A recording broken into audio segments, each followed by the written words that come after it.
Esta guía establece diferentes pasos para llevar a cabo la estimación de incertidumbre. Los hemos agrupado en 5 pasos principales que corresponden a cada una de las secciones que vamos a estar analizando en este capítulo número 8. La primera sección, recordemos, corresponde al primer paso, que es modelar la medición. Una vez que ya tenemos un modelo matemático de la medición física o química que estamos realizando, identificamos cuáles son aquellas fuentes o factores que afectan la medición que estamos realizando, lo que llamamos fuentes de incertidumbre. Posteriormente se cuantifican cada una de las variables que utilizamos en la estimación de incertidumbre y se estima la incertidumbre de cada una de esas variables. Esa es una incertidumbre muy particular de cada una de las variables que forman parte de nuestra ecuación que definimos en este modelo matemático. En el cuarto paso, una vez que ya identificamos las incertidumbres y las cuantificamos en el tercero, lo que vamos a hacer es combinarlos. Vamos a agruparlos, vamos a realizar una operación matemática para obtener un valor único de incertidumbre, que es lo que llamamos incertidumbre combinada. Como el nombre lo indica, es una combinación de cada una de las incertidumbres de cada una de las variables que están afectando nuestra medición. Y finalmente, el quinto paso corresponde a obtener la incertidumbre expandida, que es la incertidumbre que usualmente se reporta en un certificado de calibración. Y vamos a iniciar con un ejemplo muy simple de estudio. El caso de estudio va a ser determinar el área de la cara de una moneda, obviamente con su incertidumbre de medida. ¿Qué significa esto? Que vamos a llevar a cabo una serie de mediciones de una moneda X y vamos a utilizar un instrumento de medición. En este caso lo estamos representando a través de una regla. A través de la medición del diámetro de la moneda voy a poder estimar el área aproximada de la cara de mi moneda, y para eso vamos a suponer que realizamos 5 repeticiones o 5 medidas en diferentes puntos del diámetro de esta moneda. Vamos a suponer que cuando enviamos a calibrar nuestra regla, esa regla tiene un error de 0 milímetros, es decir, no se identificó un error en cada una de las divisiones de la regla, obtuvimos un valor de 0 milímetros. Sin embargo, podemos observar que la incertidumbre de ese error de la calibración de la regla no fue 0, fue de 1.1 milímetros, por lo tanto tiene una duda de que la regla efectivamente tenga un error de 0. Necesitamos en esta primera etapa representar esta medición física en un modelo matemático o una ecuación. Esta ecuación es la siguiente. Nuestro mensurando es el área de la cara de la moneda, que vamos a colocar del lado izquierdo de la igualdad, y nuestra magnitud de entrada va a ser el diámetro de la moneda, y esa magnitud de entrada, que es multiplicada, bueno, elevada al cuadrado y multiplicada por un valor de pi y dividido entre 4, va a corresponder a lo que llamamos el modelo de medición. Una fuente de incertidumbre son magnitudes o factores que no son parte del mensurando, pero que afectan su resultado. Esto es también conocido como factores de influencia. ¿Cuáles son algunas de las fuentes de incertidumbre típicas que intervienen en una medición? Bueno, una de las más comunes y que prácticamente aparece en cualquier tipo de medición que se realice es la repetibilidad y reproducibilidad como indicadores de variabilidad de dicha medición. Hablamos de que la desviación estándar nos va a representar esa repetibilidad. Si cambiamos algún parámetro, tendríamos que meternos a lo que es la reproducibilidad. Por ejemplo, yo puedo medir el diámetro de la moneda durante 5 días continuos. Inicio el lunes y termino en viernes, y por lo tanto voy a obtener 5 lecturas diferentes de mi moneda. Si cada día repito 5 veces ese diámetro, voy a tener en total 25 valores, 5 repeticiones por cada día. Si obtengo la desviación estándar de cada día y luego obtengo su media, ese podría ser un indicador de mi reproducibilidad. Otra fuente de incertidumbre o factor de influencia que usualmente está presente en cualquier medición son las características de los equipos o instrumentos de medición o sus propios patrones de medición. Características o propiedades que identifican esos equipos metrológicamente hablando y que van a tener un impacto en la medición que estamos realizando. Una de las características que nos va a afectar es la resolución del propio instrumento. Otra característica que identifica los equipos y patrones y que afecta una medición es la incertidumbre con la que se calibra dicho equipo. Otro tipo de factor de influencia que es común encontrar como una fuente de incertidumbre en prácticamente cualquier medición son las condiciones ambientales de nuestro entorno. Para la cuantificación de un mensurando se pueden utilizar diferentes parámetros. El parámetro más común para determinar un mensurando es el promedio o la media de una serie de repeticiones que se realizaron. Es, digamos, que la técnica más común y aceptada.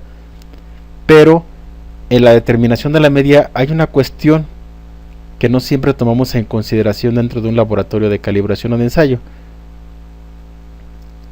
Muchas de las veces la determinación de un mensurando lo realizamos a través de un promedio, que es el promedio de una serie de valores.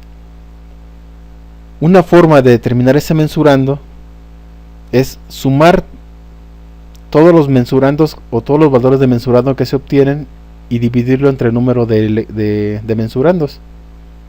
Por ejemplo, en el caso de la regla, una de las formas de determinar el mensurando es determinar un área para la primera lectura de diámetro, un área para la segunda lectura de diámetro, otra área para la tercera lectura de diámetro y después sacar un promedio de las áreas. Eso es lo que llamamos una aplicación de determinación de una media cuando la función que se está utilizando es lineal. Esto quiere decir que tiene un comportamiento de línea recta. Pero hay otro caso en particular. ¿Qué pasa cuando nuestra función no es lineal? Es decir, no tiene un comportamiento de una línea recta. ¿Qué comportamiento tendría nuestro modelo de estimación de incertidumbres o nuestro modelo de la medición para la medición de nuestra regla?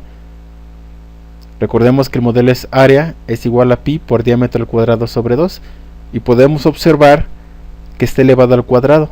Es una ecuación cuadrática, por lo tanto allí se habla de que eso no es una función lineal. Si la graficamos, no va a graficarse como una línea recta, sino que va a graficarse como una ecuación cuadrática. Por lo tanto es una función no lineal. ¿Cuál es entonces la ecuación que deberíamos estar utilizando? Bueno, lo que tendríamos que hacer es determinar primero el promedio de cada una de las magnitudes de entrada, que en este caso solo tenemos una magnitud de entrada que es D. Lo que tendría que hacer es determinar el promedio de todos mis diámetros que medí y posteriormente, ya que determine el promedio de todos mis diámetros, ahora sí lo introduzco en mi ecuación. Área es igual a pi por diámetro promedio al cuadrado sobre 4. Y entonces ahora sí el mensurando que estoy determinando sería correcto. Si yo utilizo esta función lineal para determinar mi mensurando en este tipo de ecuaciones, sería algo incorrecto. Para determinar incertidumbres, cada una de las fuentes de incertidumbre asociadas a una cierta magnitud de entrada deben ser determinadas a fin de que podamos determinar la incertidumbre de la magnitud de entrada. Por lo tanto, tenemos que empezar con sus fuentes de incertidumbre. Recordemos que para la magnitud de entrada, que es el diámetro, identificamos tres fuentes de incertidumbre: la repetibilidad de las mediciones del diámetro, la resolución de la regla y la incertidumbre de calibración de la regla. Vamos a ahora ver cómo podemos calcular la incertidumbre de cada una de esas tres fuentes para posteriormente determinar la incertidumbre del diámetro. La incertidumbre cuadrática va a ser representada como una U minúscula para denotar incertidumbre de la repetibilidad de una cierta magnitud de entrada, en nuestro caso fue la D, va a ser igual a la desviación estándar asociada con esa magnitud de entrada, que fue D al cuadrado, sobre el número de repeticiones que se hicieron. Vamos a irnos a la pestaña de análisis, a la sección de derivar, y aquí donde dice expresión, recordemos que vamos a colocar lo que hay del lado derecho de la igualdad, que en este caso es igual a pi, que en este caso se expresa como pi por el diámetro al cuadrado sobre 4. Nuestra variable con respecto a la cual queremos derivar es el diámetro, por lo tanto aquí donde está la x vamos a colocarle diámetro, vamos a darle aceptar, y con esto obtenemos la derivada de nuestro modelo con respecto al diámetro, que es igual a pi veces el diámetro sobre 2. Vamos a regresar a nuestra hoja de cálculo y vamos a abrir la sección para nuestra cuarta etapa de nuestro procedimiento de estimación de incertidumbres, que se llama combinar incertidumbres. Y para eso recordemos que es necesario obtener el valor cuadrático del coeficiente de sensibilidad de cada una de las magnitudes de entrada, que en este caso solo tenemos una magnitud de entrada que corresponde al diámetro, y ya tenemos aquí su valor, pero lo tenemos su valor no cuadrático. Para obtenerlo al cuadrado solo es cuestión de elevarlo al cuadrado con esta instrucción, y vamos a obtener unidades de milímetros al cuadrado, ya que está elevado cuadráticamente, y ya tenemos nuestro valor del coeficiente de sensibilidad del diámetro al cuadrado. Lo que resta a continuación es obtener el valor cuadrático de la incertidumbre de ese diámetro. Ahorita solo hemos determinado el valor de incertidumbre de cada una de las fuentes de incertidumbre, pero no hemos determinado el valor cuadrático de la incertidumbre del diámetro. Pero esto dijimos que es muy simple, va a ser igual a la suma de las incertidumbres de cada una de las fuentes que están afectando nuestra magnitud de entrada, que es el diámetro. Por lo tanto va a ser igual a la suma de la incertidumbre cuadrática por variabilidad, por resolución de la regla y por calibración de la regla. Y para eso vamos a utilizar esta función que se llama suma. Abrimos un paréntesis y vamos a seleccionar los tres valores que queremos sumar. Cerramos nuestro paréntesis y obtenemos el valor de la incertidumbre cuadrática del diámetro. Como en este caso solo tenemos una magnitud de entrada, hablamos de que no hay una correlación entre magnitudes de entrada. Por lo tanto aplicamos la ecuación simple para obtener la incertidumbre combinada de el área, que es nuestro mensurando, y recordemos que va a ser igual al múltiplo del coeficiente de sensibilidad del diámetro al cuadrado por la incertidumbre del diámetro al cuadrado, y luego vamos a obtener su raíz a través de este comando raíz.